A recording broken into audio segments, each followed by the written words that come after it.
Bueno, pues les agradezco a todas las personas que están por acá, que se han interesado en este curso, que surge a raíz de un proyecto con Sinergia a través de una organización chilena. Desgraciadamente, la organización sí se vio afectada por el recorte de recursos desde Estados Unidos. Sin embargo, creemos que estas capacitaciones, creemos que el seguirnos fortaleciendo y conociendo nuestros derechos es de vital importancia.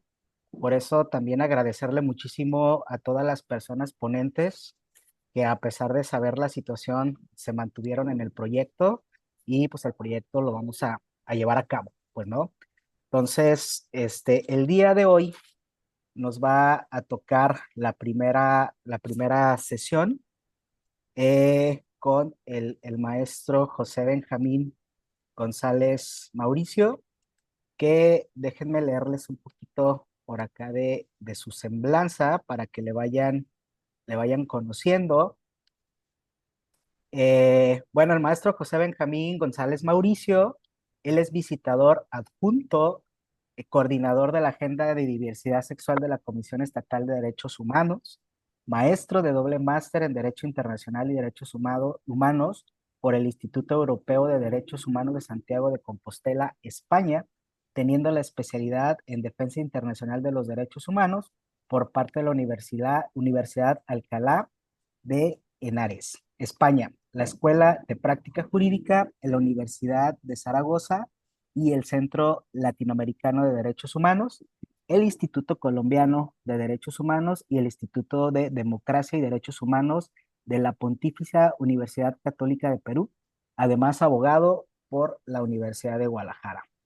Asimismo, es experto en diversidad sexual por parte de la Unidad Diego Portales de Chile, el Ministerio de Justicia y Derechos Humanos de la Presidencia Nación de Argentina y visitador adjunto de la Comisión de Derechos Humanos de Jalisco. Además, siendo colaborador en la Agenda de Diversidad Sexual ante el Tribunal Electoral del Poder Judicial de la Federación y ante la Corte Interamericana de Derechos Humanos en calidad de amicus curiae, teniendo diversas publicaciones en materia de diversidad a nivel nacional y en la Unión Europea, en particular en el Instituto Europeo Campus Estel de la Universidad de Granada, España, y siendo coordinador de tomos de libro y protocolos de incidencia social, así como ponente en encuentros nacionales e internacionales. Actualmente es visitador adjunto de la coordinador de la Agenda de Diversidad Sexual de la Comisión Estatal de Derechos Humanos. Y bueno, tiene mucho más amplio su currículum, créanme, por eso es que fue de nuestra vital importancia invitarle a que se sumara a este proyecto. Y pues muchísimas gracias, maestro Benjamín, por haber aceptado, por estar aquí con nosotros en estas capacitaciones. Y pues nada, chiques, les dejo en esta sesión para que aprovechen y cualquier cosa, yo estoy por acá al pendiente. Gracias. Muchísimas gracias, Isaac. Igual manera, les saludo a todas las personas que estamos aquí conectadas. Muy buenas tardes. Tengan todas, todos y todes. Para un servidor es muy grato poder acompañarles en esta sesión. Previo a iniciar, también tengo la encomienda por parte de la titular de la Comisión Estatal de Derechos Humanos del Estado de Jalisco, el refrendar nuestro compromiso institucional en la defensa de los grupos históricamente discriminados, como lo es a la población LGBTIQ y más. Ahora bien, para poder iniciar este taller para poder sensibilizarnos de qué es los derechos humanos, qué efectos hace la Corte Interamericana y de facto qué son las opiniones consultivas, para qué sirven, son coercitivas o en su defecto solamente nos orientan cómo debe de ser tutelado el derecho humano. Este taller lo vamos a desarrollar en 3 sesiones. En esta primera sesión vamos a visualizar el contexto teórico. No podemos hablar de el andamiaje de tribunales internacionales si no conocemos lo básico, es decir, qué es o qué son los derechos humanos. Para entonces ahora sí entender qué es la opinión consultiva y lo que hoy nos convoca la opinión consultiva 24 diagonal 2017 de la Corte Interamericana de Derechos Humanos. Previo a ello, voy a compartir pantalla. Igual manera, les comento que si tienen alguna duda, por favor, háganme el favor de interrumpirme, que yo con todo gusto les puedo literalmente el esclarecer cualquier tipo de dudas. Comparto pantalla completa. Denme un minutito. Ahí está. Creo que se está visualizando. ¿Es correcto? Es correcto. Ya también lo estoy Sí, visualizando un servidor. En ese bloque, quizás para algunas de las personas que estamos aquí presentes, el hablar de derechos humanos nos suena un poco irónico, porque la gran mayoría sabemos que tenemos derechos humanos, pero en ocasiones hay pocas personas o muchas personas que desconocemos, pero ¿y qué son estos derechos humanos? ¿Cómo se clasifican? ¿Qué concepto tienen? O lo básico, que reitero, ¿qué es el hablar de derechos humanos? Para poder empezar, en ocasiones se nos ha visualizado que el hablar de derechos humanos es hablar de una carta de buena intención, hablar de la dignidad, pero no hay que recordar, o sí hay que recordar en dónde se originan los derechos humanos, en el cual desafortunadamente el origen de todos los derechos humanos es a partir de las graves barbaries que ha tenido la humanidad, en el cual la comunidad internacional ha sesgado criterios para poder homologar el común acuerdo ante la paz universal. En ese sentido en el cual vamos a responder esta pregunta. ¿Qué es o qué son derechos humanos? De acuerdo al ámbito jurídico, social y contemporáneo, el hablar de derechos humanos es hablar de el conjunto de libertades, prerrogativas o quizás para tener un lenguaje más entre pares, más entre ciudadanas, ciudadanos o ciudadanes, el hablar de derechos humanos es hablar de la libertad de incidencia en el cual un servidor pueda hacer posible mi proyecto de vida. ¿Qué es el proyecto de vida? Mis expectativas a futuro. Por ejemplo, el poderme casar, el poder que el Estado me garantice mi identidad de género autopercibida, el poder en su caso reconocer los derechos de seguridad social o en su defecto el garantizar el matrimonio igualitario entre personas homoparentales, lesbomaternales, transmaternales y transpaternales. Este es hablar de derechos humanos. Repito y reitero, los derechos humanos es el conjunto de libertades que por el simple hecho de concebirme, de yo darme cuenta que soy una persona, es ahí donde inicia el derecho humano. Reitero, los derechos humanos son derechos universales, imprescriptibles, en el cual toda persona tiene el derecho de tener derechos humanos. Pero la pregunta aquí nos abre un gran abanico. Es decir, si los derechos humanos son para todas las personas, ¿por qué no se les reconoce a todas las personas derechos humanos, como lo es a la población LGBTQ+, o en su defecto, por qué debatimos si deben ser merecedoras de derechos? El tema que quizás está muy a boga aquí en Jalisco sobre las infancias trans. ¿Por qué tenemos que discutir ese tema? ¿Qué acaso, de acuerdo a la teoría de los derechos humanos, por el simple hecho de ser personas, tienes un derecho? Sin importar la edad, sin importar tu orientación sexual, sin importar que perteneces a una comunidad de pueblo originario o en su defecto, si es a razones de género por el simple hecho de ser una mujer. Es ahí entonces en el cual entramos en la discusión para qué sirven los derechos humanos. Debemos de entender que para poder acreditar que efectivamente estoy en presencia de un derecho humano, tenemos que visualizar estas cuatro características fundamentales. Hago una pauta. Rogaría encarecidamente para que un servidor no hable entre muros, encendamos las cámaras para que sea un debate entre iguales. Repito y reitero, si tienen alguna duda, con todo gusto me pueden interrumpir porque estamos en un espacio seguro y la intención de un servidor es poder resolver cualquier tipo de intervenciones, dudas o comentarios que no se queden en el aire, sino al contrario que los podamos resolver literalmente en conjunto. Pues bien, para poder configurar que efectivamente estoy en presencia de un derecho humano, de acuerdo a las clasificaciones que establece el artículo primero constitucional de la Constitución Política de 1917, reformada el 10 de junio del 2011, nos establece esta regla 4x4x4, en el cual su artículo primero constitucional, párrafo segundo, se establece que los derechos humanos deben tener cuatro características indispensables. Uno de ellos, que los derechos humanos deben de ser universales. Y la pregunta es, ¿qué es la universalidad? ¿Qué es universal? En resumen, es que es piso parejo y es para todas las personas en cualquier parte. Llámese Israel, llámese Paraguay o llámese México. Entramos en un piso parejo. Es decir, el derecho humano lo tienes. Pero ¿qué pasa? Por ejemplo, me pueden traer a colación, pero en Arabia Saudita no se garantiza el derecho al voto de la mujer. Por tanto, entonces, no se garantiza el derecho a la igualdad como derecho humano. Y la respuesta es, el derecho está. Y efectivamente se está garantizando, pero los derechos humanos, es decir, están en el aire, se tienen. Lo único que va a cambiar es su aplicación. El derecho está, repito, lo único que cambia es la aplicación, la garantía de garantizar el derecho, porque los derechos humanos se encarnan de acuerdo al territorio en el cual se encuentre. Es decir, el derecho humano es su aplicación va a depender del territorio, de la demografía, de la sociedad, de la cultura y de la ideología de un Estado-nación.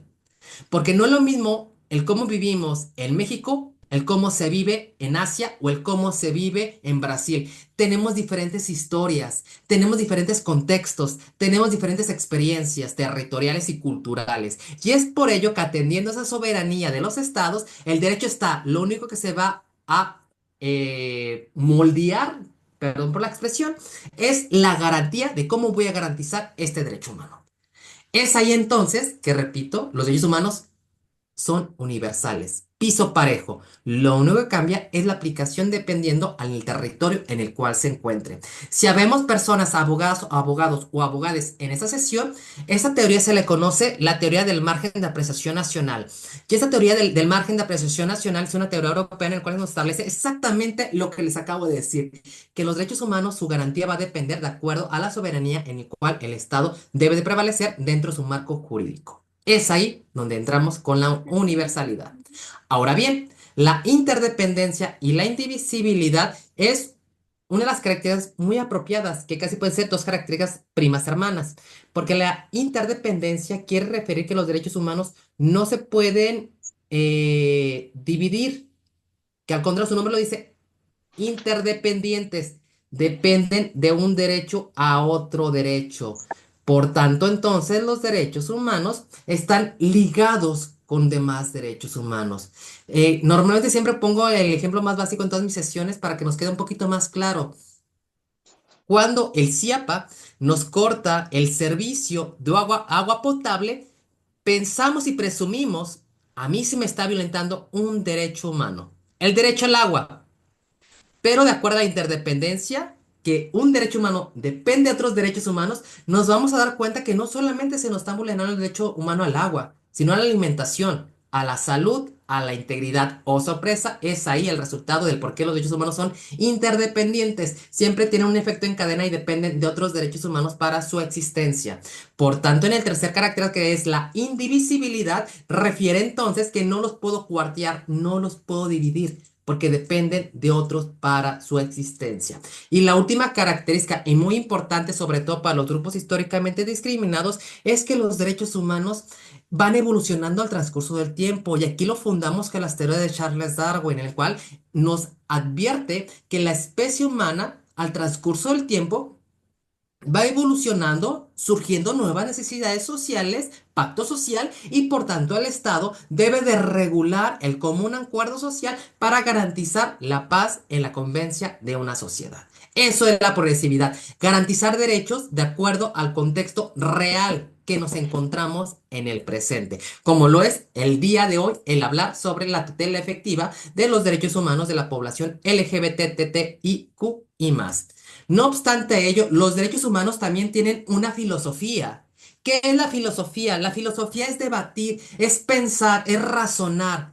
¿Cómo surge este derecho humano? Ya me queda claro que los derechos humanos son libertades. Me queda claro esas cuatro características, pero ¿dónde se originan? ¿Por qué se originan? Es ahí entonces que las ciencias jurídicas de la filosofía nos va a visualizar su abocamiento, es decir, la existencia del génesis del derecho humano.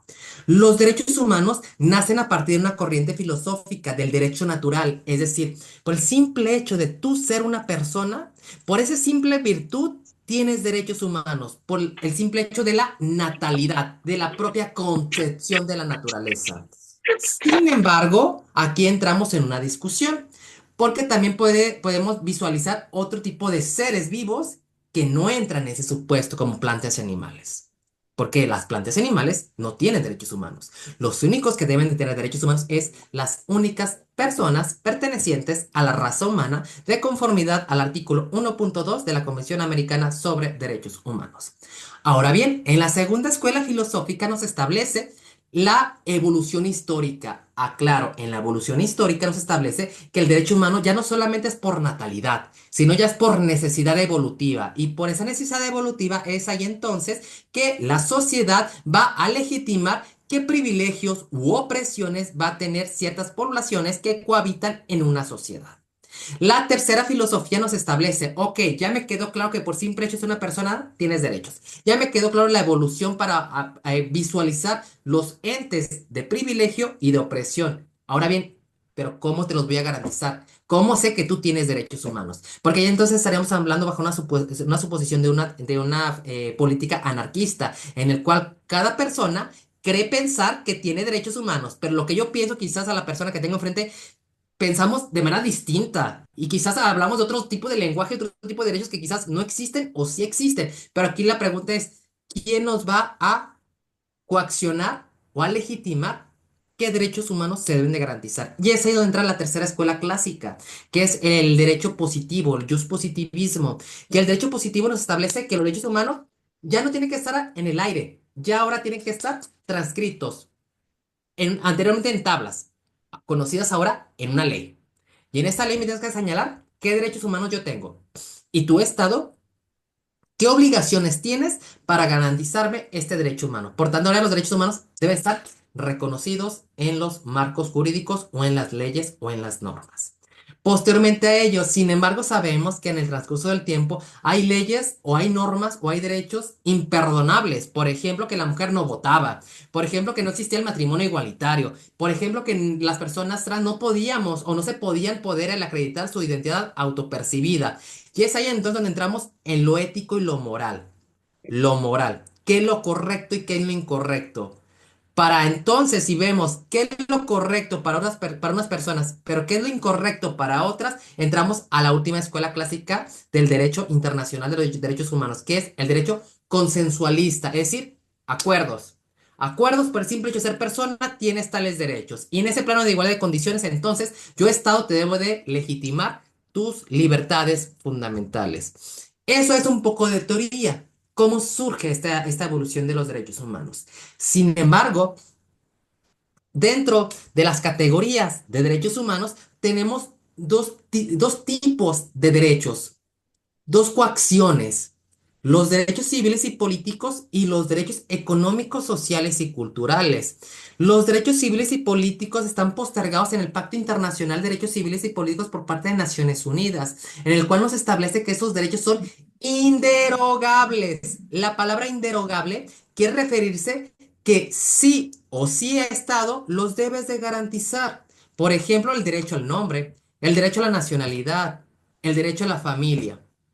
Contrario a ello, los derechos económicos, sociales y culturales son derechos derogables. Su palabra lo advierte, que es derogable, que se pueden o no se pueden garantizar, porque estos derechos humanos desafortunadamente dependen del presupuesto del per cápita de un Estado-nación. Por ejemplo, el derecho a la salud universal, el derecho a la educación y el derecho al trabajo. Porque ni un Estado-nación ha dado esos derechos universales parejo para todas las personas. ¿Por qué? Ya claro, y son derechos humanos, pero entran de acuerdo al per cápita que pueda tener un Estado. Sin embargo, bajo esta filosofía, ¿ustedes no consideran que estaremos hablando de una jerarquía de derechos humanos? ¿Que acaso los derechos humanos no deben de estar al mismo par? Y bajo esa tesitura, entonces yo estoy desequilibrando literalmente la importancia de los derechos humanos. Esta situación en el 2016 la Corte Interamericana de Derechos Humanos lo observó, sobre todo en un caso, en el caso Lagos Campos versus Perú. Y en el caso Lagos Campos versus Perú, la Corte Interamericana de Derechos Humanos, que es el máximo tribunal que tenemos para América Latina y el Caribe, sentenció al Estado de Perú y ordenó lo siguiente. Estado de Perú, si yo hago esas clasificaciones de qué derechos es más importante que otro, entonces estoy en contra de las características de los derechos humanos. Por tanto, entonces, a partir del 2016 a la fecha, los derechos civiles y políticos y los derechos económicos, sociales y culturales entran en el mismo rango. Si tu estado no tienes el presupuesto suficiente, para eso está el Banco Internacional y para eso estamos los tribunales que tenemos las aportaciones de otros estados partes para poder solventar esas situaciones. Pero que hay una condición.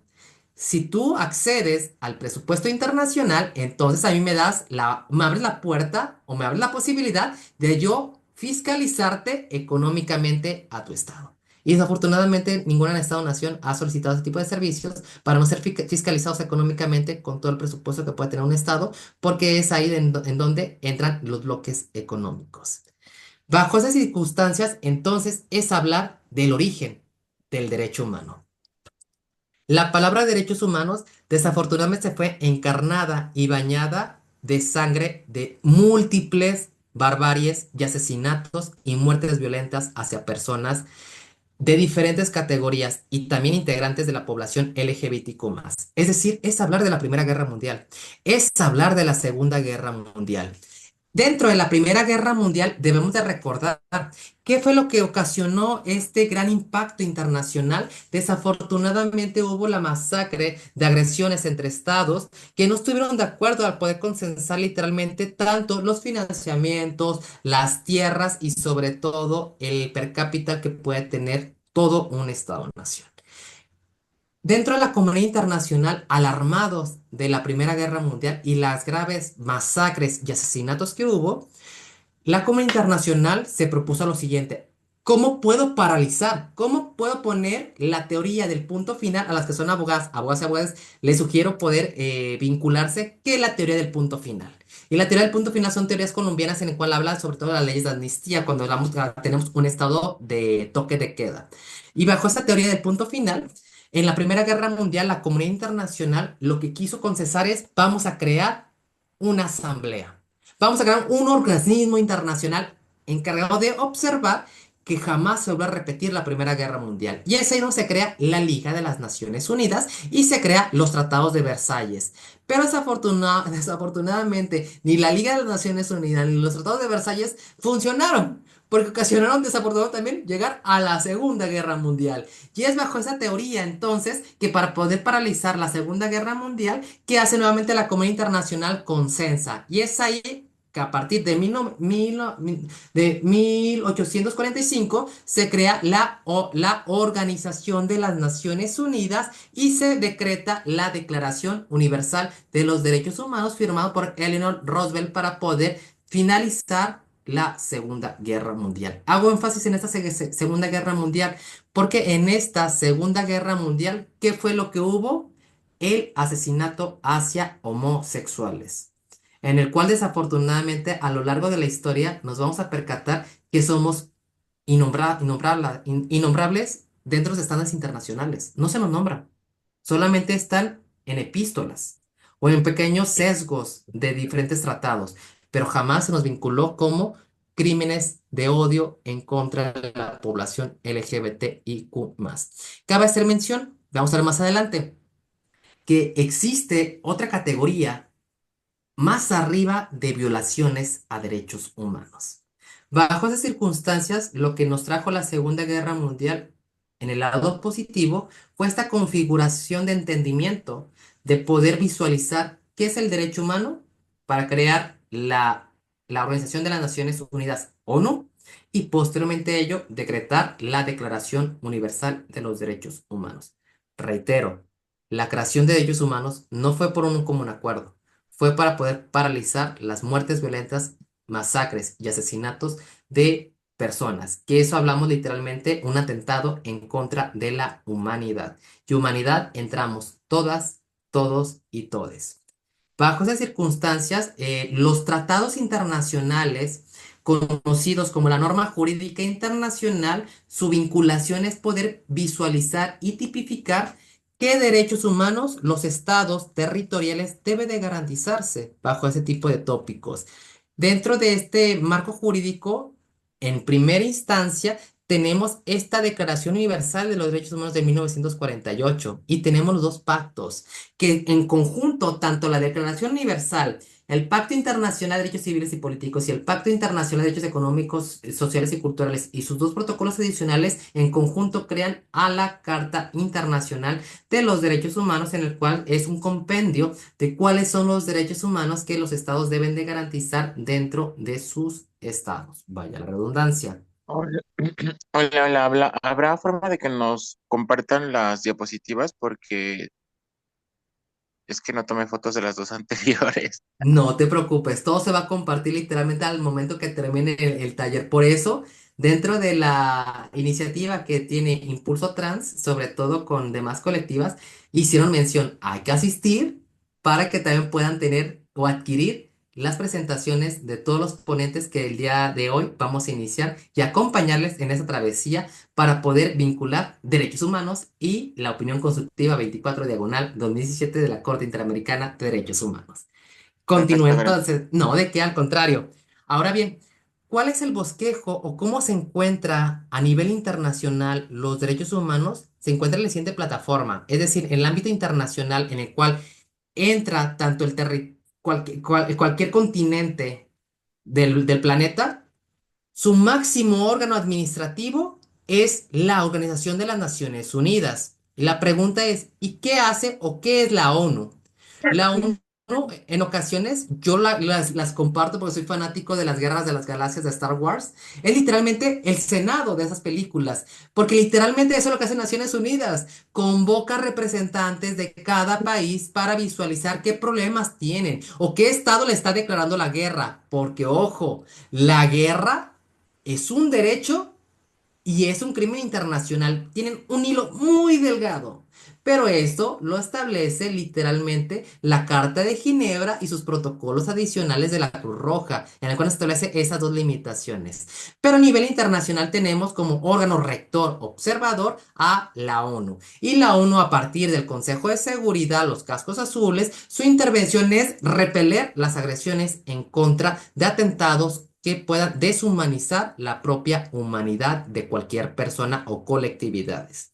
A nivel internacional tenemos dos tribunales internacionales muy importantes. De hecho, el primer tribunal internacional que se creó a lo largo de la historia fue la Corte Permanente Internacional de Justicia, ahora Corte Internacional de Justicia, que se encuentra en Palacio de la Paz en La Haya, en el cual su fundamento jurídico es el Estatuto de la Corte Internacional de Justicia, en el cual en su artículo 38 nos establece las fuentes internacionales del derecho internacional de los derechos humanos, como lo es la costumbre, los principios generales del derecho, la jurisprudencia y los tratados internacionales, en el cual ahora también son vigentes y se aplica este criterio de la fuente del derecho.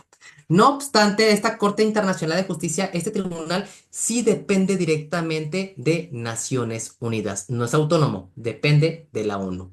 Contrario a ello, la Corte Penal Internacional es un organismo de nueva creación porque se creó en el año 2000. Anteriormente se crearon los tribunales ad hoc, por ejemplo, el tribunal de Sierra Leona, Nuremberg, Tokio, en el cual eran solamente especializados de acuerdo a un territorio y de acuerdo a un tipo penal, en el cual hubo discordia porque en Nuremberg y en Sierra Leona sentenciaron de distinta manera y la comunidad internacional vio la posibilidad de crear un solo tribunal. Y es por ello que en el 2000 se crea la Corte Penal Internacional, que es un tribunal autónomo, no depende de la ONU, es autónomo y lo que ella resuelve es el ver las graves violaciones a derechos humanos. ¿Y cuáles son las graves violaciones a derechos humanos? Son los crímenes internacionales. ¿Cuáles son estos crímenes internacionales? Son los que se descansan en el Estatuto de Roma. En el Estatuto de Roma nos advierte cuatro crímenes internacionales. Uno de ellos es la guerra, es genocidio, lesa humanidad y ataque. En la guerra les había hecho mención que es un delito, pero es un derecho. Es un derecho cuando el Estado le declara la guerra y se enfrenta literalmente con su milicia en zonas fronterizas. Y no es copartícipe ni un civil ni un ciudadano. Cuando se daña patrimonio, se vincula asesinatos a civiles o contamina el medio ambiente, es ahí donde ya no es un derecho, ya se convierte en un crimen internacional. El crimen del genocidio y lesa humanidad, su nombre lo dice, el nombre lo dice, el crimen de lesa humanidad es cualquier atentado particular hacia una población generalizada, es decir, que va en contra de la humanidad.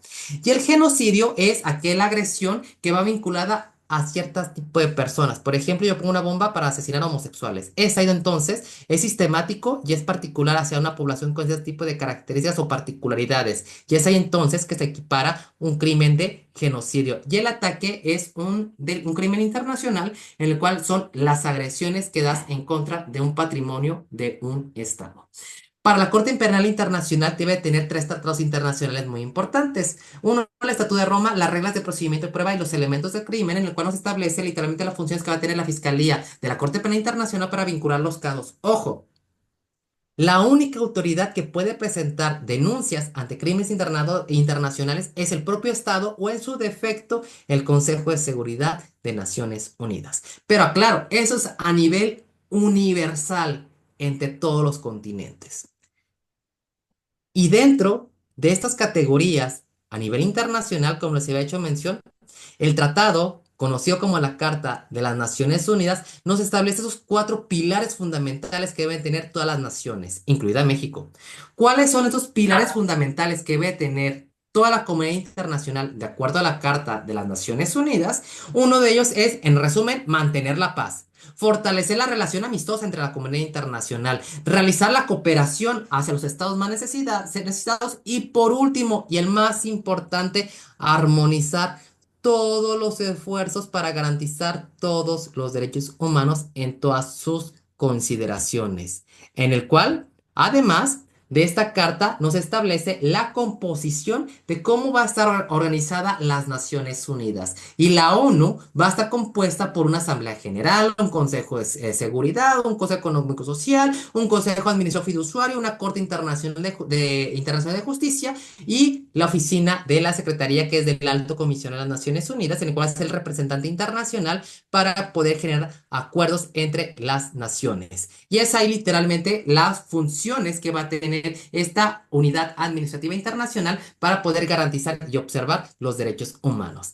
Pero vuelvo a hacer énfasis, pero la carta o el tratado más importante que nos debe a nosotros de interesar como un antecedente histórico es la propia Declaración Universal de los Derechos Humanos, que muchas personas aquí ya la conocemos. Yo les pregunto, ¿saben cuántos artículos tiene? ¿Saben cuántos derechos protege? Y en ocasiones nos tomamos con pares y de, ah, caray, yo sabía que sí existía, pero no sé cuántos derechos tiene contemplado. Y esta carta, esta Declaración Universal que la firmó Eleanor Roosevelt o la consensó, tiene exactamente 30 derechos humanos. Y la pregunta es, ¿y son todos los derechos humanos? La respuesta es que no. Por eso esta Declaración Universal de Derechos Humanos se apoya con otros tratados internacionales para entonces hacer un match y garantizar la tutela efectiva de todos los derechos humanos. ¿Y cuáles son esos tratados? Es el Pacto Internacional de Derechos Civiles y Políticos, el Pacto Internacional de Derechos Económicos, Sociales y Culturales y sus dos protocolos adicionales que en conjunto, reitero, crean a la Carta Internacional de los Derechos Humanos. Ahora bien, aquí cabe precisar, todo tratado internacional, todo, todo tratado internacional tiene un comité de observancia. Es decir, en la comunidad internacional se crea el tratado, llámese el Pacto Internacional, ya sea la Convención para eliminar la discriminación de la mujer, el CEDAW, ese es el tratado. Y la pregunta es, ¿quién lo va a vigilar? Naciones Unidas tiene otras funciones. Y es ahí entonces que Naciones Unidas crea comités. Y este comité va a ser el encargado de observar que los demás estados cumplan con el tratado.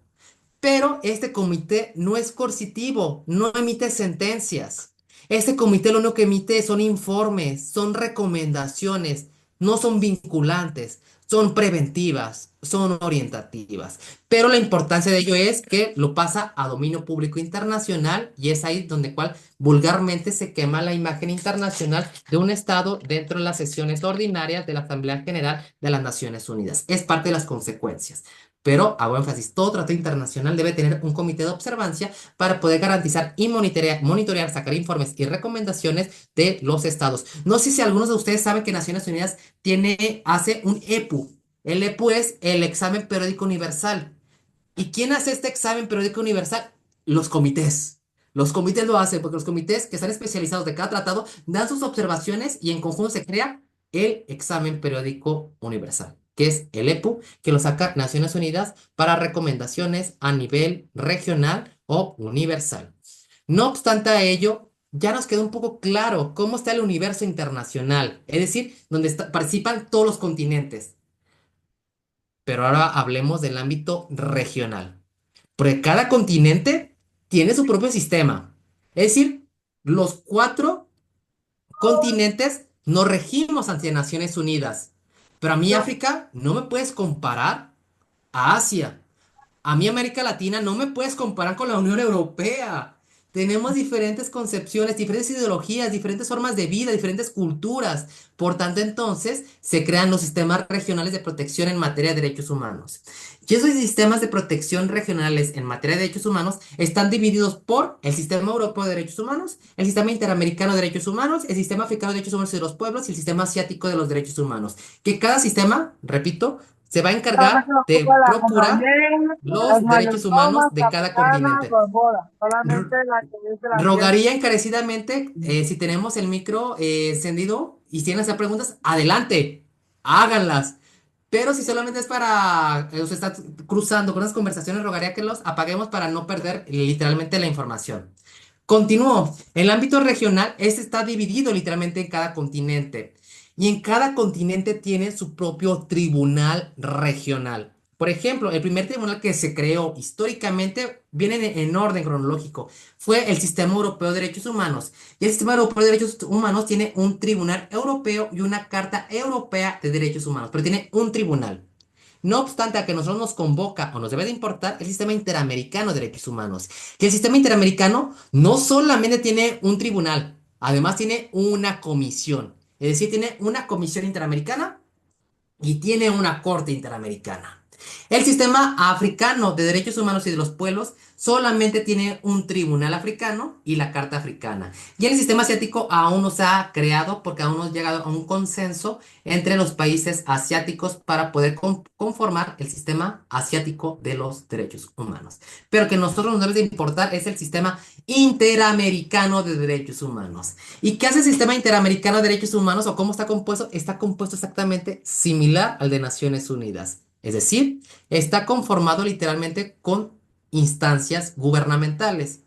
Aclaro, el sistema interamericano es un sistema que está compuesto para poder observar y subsanar deficiencias. No es una cuarta ni quinta instancia, solamente va a suplir deficiencias en casos emblemáticos que pueda en su caso tener alto impacto regional y trascendencia para los demás estados partes que están conformados en América Latina y el Caribe.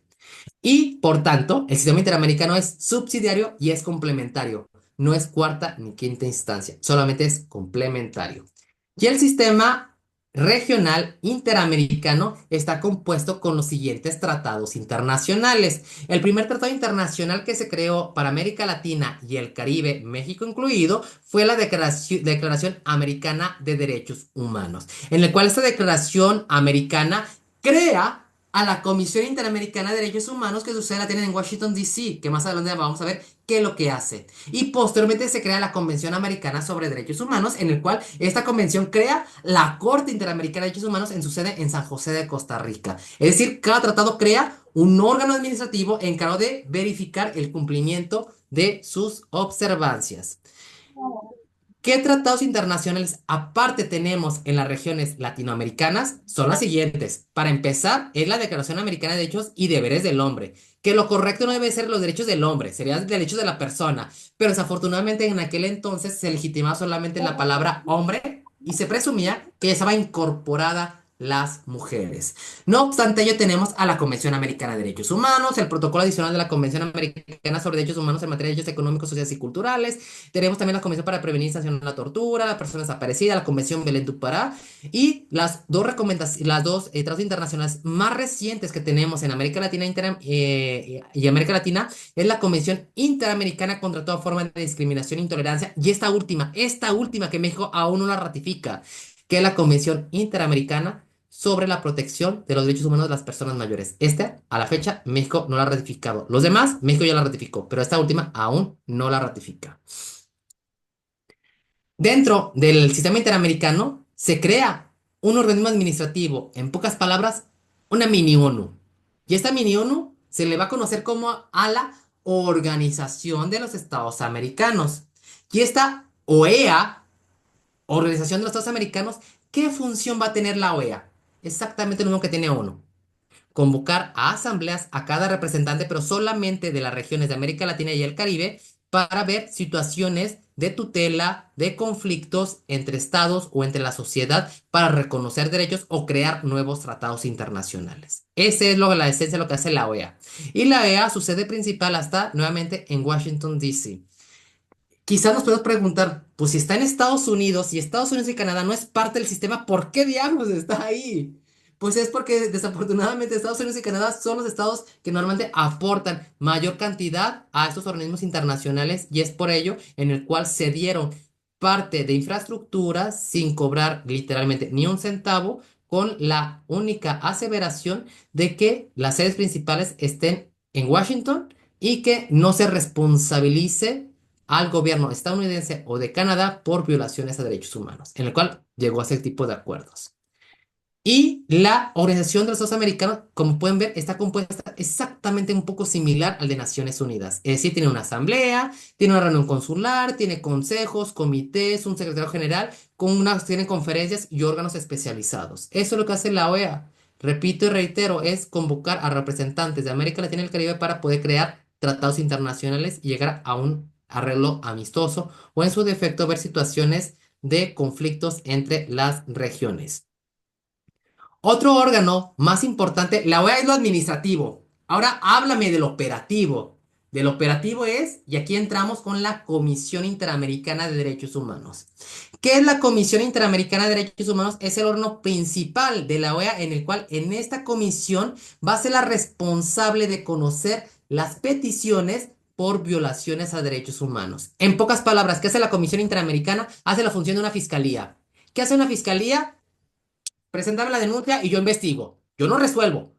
Preséntamelo y yo investigo. Es exactamente lo que hace la Comisión Interamericana. Échame a mí las peticiones por violaciones a derechos humanos, investigo si hubo violaciones al tratado, y si hubo violaciones al tratado, llego a soluciones amistosas. O si no, yo la remito ante un órgano jurisdiccional. ¿Y cuál es este órgano judicial? Es la Corte Interamericana de Derechos Humanos. Entonces, esta Comisión Interamericana, su sede principal también se encuentra en Washington, D.C., y repito, va a ser la encargada de conocer las peticiones por violaciones a derechos humanos en América Latina y el Caribe. Y los que vemos en la diapositiva son los actuales relatores o comisionados que integran la propia Comisión Interamericana de Derechos Humanos. A nosotras, nosotros y nosotros, ¿quién nos debe de importar? Roberta Clerk, porque Roberta Clerk es la comisionada en materia LGBTIQ y más en la Comisión Interamericana de Derechos Humanos, a través de la Relatoría Especializada hacia personas LGBT de la región. Es decir, en ella está descansada esta batuta de poder visualizar el contexto particular de violencia que enfrentamos las poblaciones diversas en las regiones latinoamericanas. Y ahora bien, hablemos de la Corte Interamericana de Derechos Humanos. La Corte Interamericana, como se había hecho mención, es el órgano judicial encargado, ojo, no de sentenciar personas. La Corte sentencia estados. Sentencia estados, y su sede principal está en San José de Costa Rica. Y nos preguntaremos, ¿por qué está en San José de Costa Rica? ¿Por qué no está en Washington? Porque la OEA verificó qué estado de América Latina y el Caribe honraba los derechos humanos. Y Costa Rica es el único estado que no tiene ejército, porque su cultura es la paz. Y conforme a ello, entonces, vieron la viabilidad de depositar la sede principal del órgano judicial en Costa Rica, por esta batuta de la cultura de paz, y poder eliminar la milicia para poder llegar a una concesión y tener un lenguaje universal, que es hablar de derechos humanos. Las personas que vemos en la diapositiva son las y los actuales jueces de la Corte Interamericana de Derechos Humanos. Como podemos ver, en este periodo ya hubo paridad, porque anteriormente había una sola mujer, y aquí ya vemos tres. Pero desde que se creó la Corte Interamericana de Derechos Humanos, jamás hemos visto a una persona abiertamente LGBTQ+, en el cual la deuda ahí está, que esperemos próximamente se pueda materializar. Dentro de esas jueces y jueces de la corte tenemos un juez mexicano, que es Eduardo Ferrer McGregor. Y Eduardo Ferrer McGregor fue uno de los pioneros que creó literalmente el control de convencionalidad. Pero el primer juez mexicano que tuvo la Corte Interamericana de Derechos Humanos fue Sergio García Ramírez, mexicano. ¿Y qué creen? De Jalisco.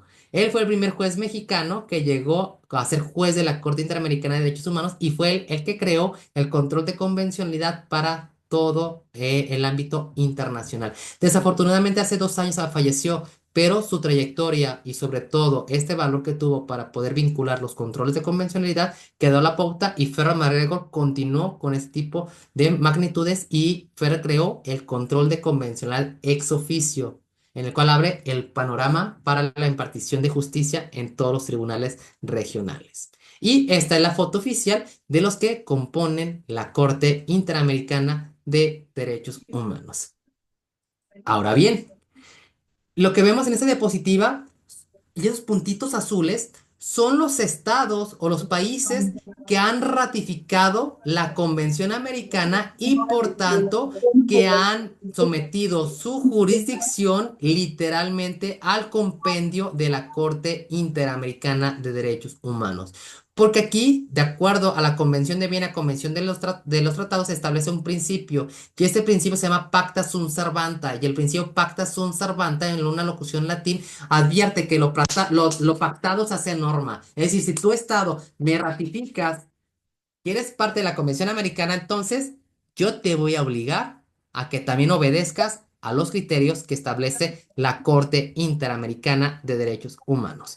¿Cómo está compuesta tanto la Comisión Interamericana y la Corte Interamericana de Derechos Humanos? Están integradas tanto la comisión por 7 comisionados y la corte por 7 juezas o jueces. 7. Pero ojo, tienen derecho de reelección. En la Comisión Interamericana tienen derecho de reelección de 4 años y en la Corte Interamericana derecho de reelección con un mandato de 6 años. Repito para que nos queden bien claro. ¿Qué hace la Comisión Interamericana de Derechos Humanos? Promover derechos humanos, recibir las denuncias o los casos individuales e investigar, nada más. Contrario a ello, Corte tiene 2 funciones. Y ojo, pongan aquí atención porque esa es esencia de ese taller. La Corte Interamericana tiene 2 funciones, una contenciosa y una consultiva. ¿Cuál es la contenciosa? Sentenciar estados. ¿Cuál es la consultiva? Interpretar qué quiere decir el tratado. Y es a partir de esa función consultiva la cual originó la opinión consultiva 24 diagonal 2017 a través de una consulta por parte de la función de la Corte para verificar si efectivamente el tratado reconoce o no reconoce un derecho. Bajo esas situaciones, ¿cómo damos inicio a este mecanismo interamericano para presentar una denuncia por violaciones a derechos humanos? Pues es a partir de las peticiones que se establecen por parte de ese organismo, en el cual se pueden solicitar medidas cautelares de protección si es que se corre el peligro de la víctima. Pero claro, para presentar una petición, ¿quiénes pueden denunciar? O en su caso, ¿qué es la petición? La petición tiene que ir vinculada, no en contra de la autoridad, es decir, mi petición va a ser en contra de la fiscalía o mi petición va a ser en contra de la Secretaría de Educación. No, es de todo el Estado-nación, es decir, en contra del Estado, de Estados Unidos mexicanos, todo el territorio, por acción u omisión o adquiescencia del Estado por vulnerar derechos humanos reconocidos en la Convención Americana sobre Derechos Humanos.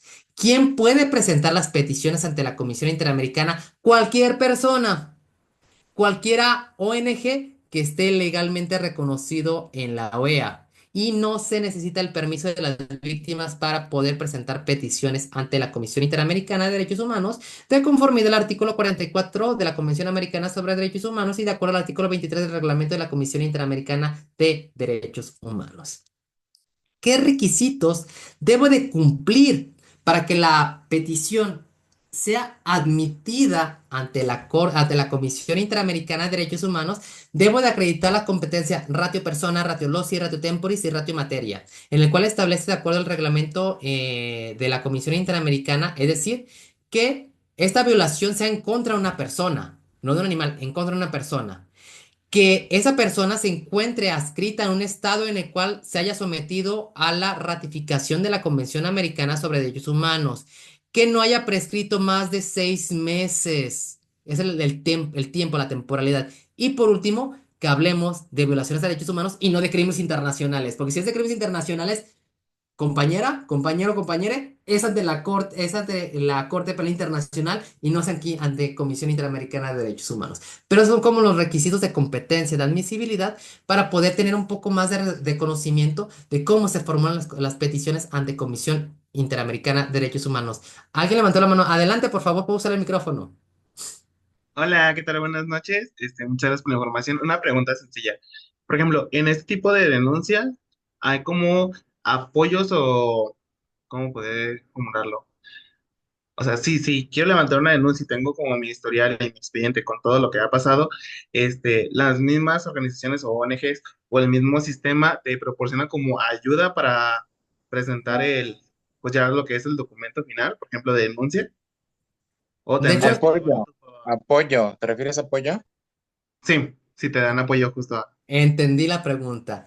El apoyo sí lo hay, salvo que se vincula ante la Corte Interamericana, porque la Corte Interamericana sentencia gastos y costas y reparación del daño. Pero sería que tu caso no se quede en comisión, sino que se agote todo el procedimiento ordinario y se vincula ante la Corte Interamericana y que sea la Corte la que estime literalmente cuánto debe de Que lleve literalmente de de reparar proceso, el ¿no? daño, tanto económico, moral o de proyecto de vida hacia tu favor, o en su caso los gastos y costas que tú tuvieses que haber agotado con los abogados. Pero claro, en ocasiones también la Comisión Interamericana es sensible, en el cual en ocasiones las víctimas no tienen los presupuestos necesarios para contratar un abogado y es por ello que la Comisión Interamericana tiene un fondo fiduciario para solventar los apoyos literalmente a los abogados que litiguen ante Comisión Interamericana de Derechos Humanos. Se escucha algo sencillo, pero no es tan sencillo, tiene su maña.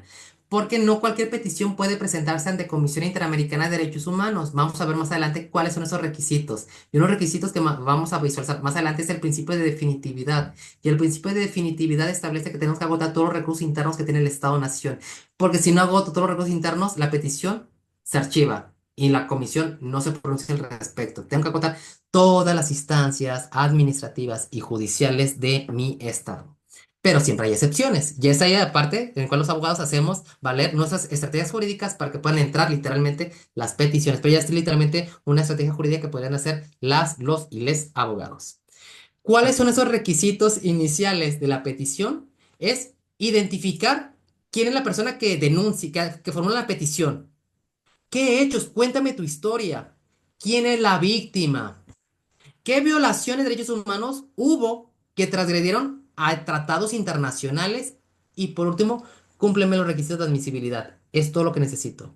Eso es lo que se necesita. ¿Y cuáles son los requisitos de admisibilidad? Como le había comentado, el agotar los recursos internos jurisdiccionales y que no haya pasado 6 meses de que haya tenido el conocimiento del último resolutivo. Porque si desafortunadamente pasan más de 6 meses, la comisión, aunque haya sido una grave violación a derechos humanos, no la admite, se archiva. O en su caso, si la situación aún se encuentra litigándose en otro tribunal. Es decir, no, conmigo tienes que venir hasta que sea la última instancia y tengas notificada la última determinación. Y los requisitos básicos, que es nombre, nacionalidad, profesión y domicilio.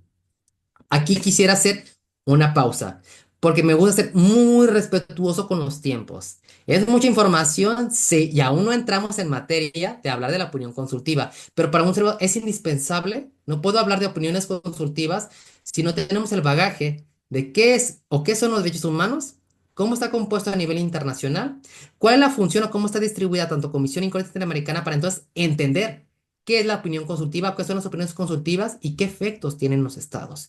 Conforme ya que pasan 5 minutos, no sé si alguno tiene alguna duda, comentario al respecto sobre, dejo ahorita de compartir para tener ya una charla entre iguales y ser respetuosos. Y en la próxima sesión del próximo miércoles vamos a continuar. Yo ahora sí ya estaría hablando de las opiniones consultivas para cerrar en la tercera sesión de hablar la vinculación que tiene la opinión consultiva 24 diagonal 2017. En esa sesión, ¿tienen alguna duda o comentario al respecto? Creo que alguien levantó la mano. Adelante, puedo usar el micrófono. ¿Yo? ¿Soy yo? De, Efectivamente, es usted. Con respecto al tema que diste al inicio, bueno, desde el inicio hablaste de la ONU, que la ONU repele o se trata de repeler cualquier atentado que haya en contra de las poblaciones minoritarias o personas, ¿no? En este caso, ¿por qué no está haciendo nada o no se ha visto que haya hecho nada en contra de Donald Trump y de este güey del Musk? De hecho, me hicieron una pregunta muy interesante que vuelvo a reafirmar. ¿Qué es lo que hace Estados Unidos y Canadá y otras partes del territorio europeo? Es decir, no ratifican el tratado. La ratificación o la palabra ratificación es un procedimiento diplomático. El procedimiento diplomático es decir, si tú, organismo internacional, llámese ONU, llámese Corte Penal o Corte Interamericana, si yo me someto a tu jurisdicción y reconozco el tratado como norma propia y lo ratifico, tú, tribunal o organismo, tienes la obligación y tienes este privilegio de sentenciarme o señalarme. Pero ojo, si yo no firmé nada, tú no tienes por qué señalarme, porque para eso tengo yo la soberanía de la nación. Y es ahí entonces que Estados Unidos y Canadá normalmente son los pocos estados o los pocos países en el cual no ratifican ningún acuerdo internacional con ningún organismo. Pero ellos, ¿cómo hacen flexible esa situación? Es decir, yo no le entro al tratado, pero yo te doto económicamente, yo te pongo la infraestructura, yo te cedo literalmente mis instituciones para que tú deposites tus sedes principales, pero a condición de que no me señales porque no he ratificado la convención o el tratado. Esos privilegios o estos derechos los van a encontrar en la Convención de Viena, Convención de los Tratados. Y ahí él establece literalmente este tipo de criterios, como se había hecho mención del Pacta Sunt Servanda, en el cual el Estado que ratifique un tratado se obliga y toma como norma propia el tratado, pero el Estado que no haya ratificado el tratado no tiene la obligación de tomarla como norma interna. Esa es la situación que desafortunadamente está pasando en algún tipo de países. Pero Es decir, entonces, es decir que de esa manera compran como el silencio de esta organización, ¿no? Y no entonces mal, ahí ya se están viendo como o como un tema de intereses personales, ¿no? Y ya no sería tan legítimamente, políticamente correcta, ¿no? La ONU, ¿no? Ya sería como que, pues lo están, básicamente como estos están siendo los que dan lo de la infraestructura y demás, y el dinero y demás, pues entonces no lo señalan y entonces, pues ahí se está cometiendo una, pues, injusticia, ¿no? de hecho, aquí te voy a contar un sí y un no. Porque, ¿qué hace Naciones Unidas? Es decir, ok, no te voy a sentenciar, no te puedo llevar a un juicio, pero ¿qué es lo que sí tengo? Comités especializados. Y en los comités especializados, ¿qué es lo que puedo yo vincularme? Generar reportes, generar recomendaciones, que tú, si tú no me las aceptas, no pasa nada, pero yo ya puse el precedente. Pero Tabata, cuando estamos en graves violaciones a derechos humanos, literalmente, es ahí donde Naciones Unidas dice, ok, no firmas ningún tratado, está bien, pero ¿qué crees? Existe un tribunal autónomo, que es la Corte Penal Internacional, en el cual esta sí tiene injerencias para pronunciarse al respecto. Pero va literalmente en ese sentido. Igual, Tabata, en la siguiente sesión voy a continuar para poder esclarecer tu duda. Creo que alguien más levantó la mano para también ser respetuoso con los tiempos. Lili, por Muchas favor, adelante. gracias. No, Yo, de que al contrario, yo no sé si me escuchas. a la perfección. Sí, soy Zaira. Bueno, yo tengo una pregunta. Por ejemplo, las personas que piden protección a otros países que llegan como de, pues no sé, como de resguardo o algo así, ellos, por ejemplo, si hay un problema en su país, por ejemplo, los inmigrantes ahorita de Gaza o las personas que vinieron huyendo de Venezuela y que se les abren las puertas, es por los mismos tratados que ya existen de convenios como de ayuda mutua o quién se encarga como de decir si abre las fronteras para ellos, si acéptalos, si dales una visa de permanencia como refugiados, ya sea que lleguen a Canadá, Estados Unidos o aquí a México, porque pues México ahorita también ya está cerrando las fronteras.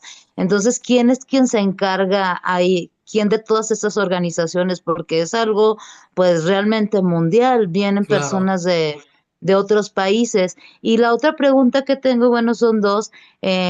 Como feminista se habla mucho de un tratado del Avalaya, creo que se llama, o algo así, que es como protección a las mujeres y que son diferentes países Ajá, los que le integran como para protegernos entre sí. No sé si se ajá, use solamente para mujeres, ajá. pero nos hablan mucho de eso, de poder ir a otros países, hablar y hasta poder quedarte permanentemente en otro país, como, no sé, igual como refugiada o como asentada política, y eso. ¿Quién se encarga de dar todos esos permisos? O platícanos, tú que sabes más que Per- yo. Gracias. Perfecto. De hecho, las dos preguntas te las respondo porque es la misma institución como tal.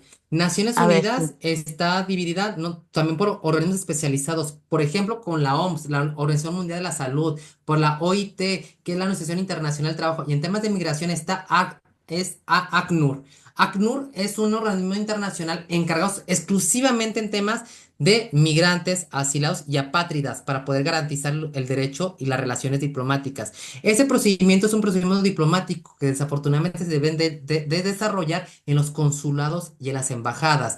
Y con independencia que esté literalmente, por ejemplo, los acuerdos de Beijing, la Convención Belén du Pará, la Convención de la CEDAW, no deja de ser, hablamos de la interseccionalidad, y la interseccionalidad es hablar de que existen mujeres, pero también mujeres migrantes. Y es bajo ese tipo de responsabilidades en el cual ACNUR es la autoridad internacional para poder acompañar las solicitudes y tengan un regreso o una entrada segura de las personas migrantes, que estén legalmente protectoras hacia sus derechos humanos.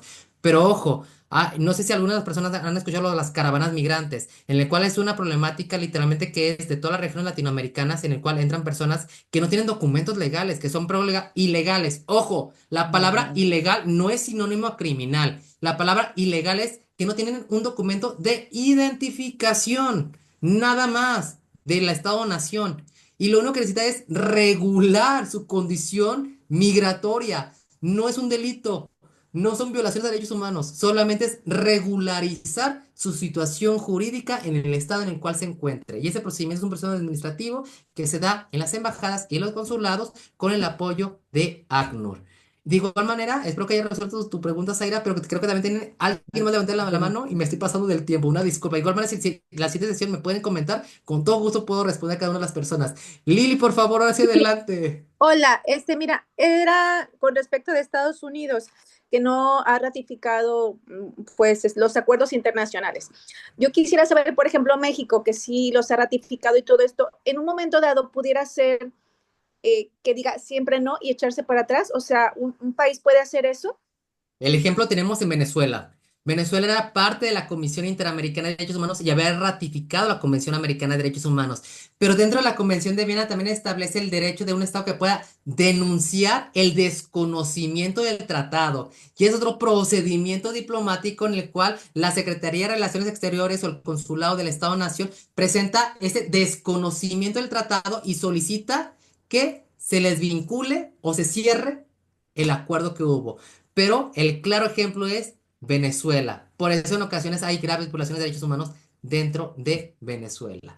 O sea, Eh, quiere decir que de alguna manera nada es seguro. O sea, que tenemos ciertos derechos, pero que igual en un momento dado puede revertirse. ¿Es así? ¿Y cuál es la labor de este taller? ¿Quién son las personas que debemos estar observadoras, garantistas de esas situaciones?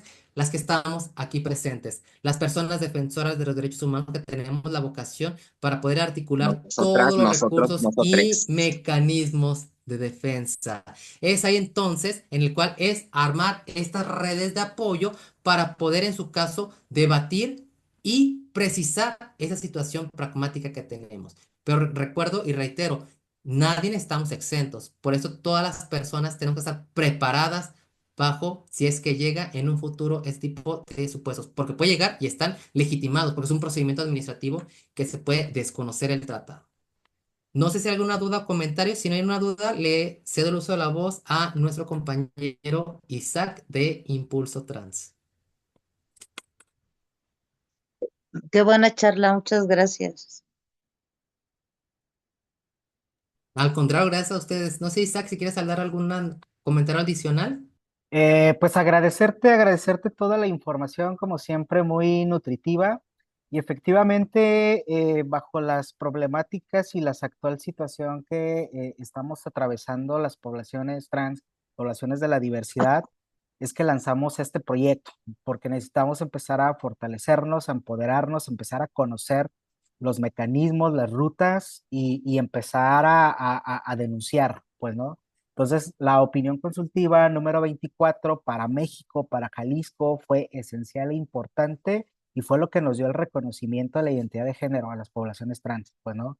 Entonces, el que conozcamos estos instrumentos nos van a ayudar a ir señalando y empezar a utilizar todos los mecanismos para la defensa de los derechos, porque ya nos lo demostró varios países, Argentina, Estados Unidos, Canadá, que con la mano en la cintura nos quitan los derechos si quieren, y ahí tenemos a Pablo Lemos, pues, ¿no?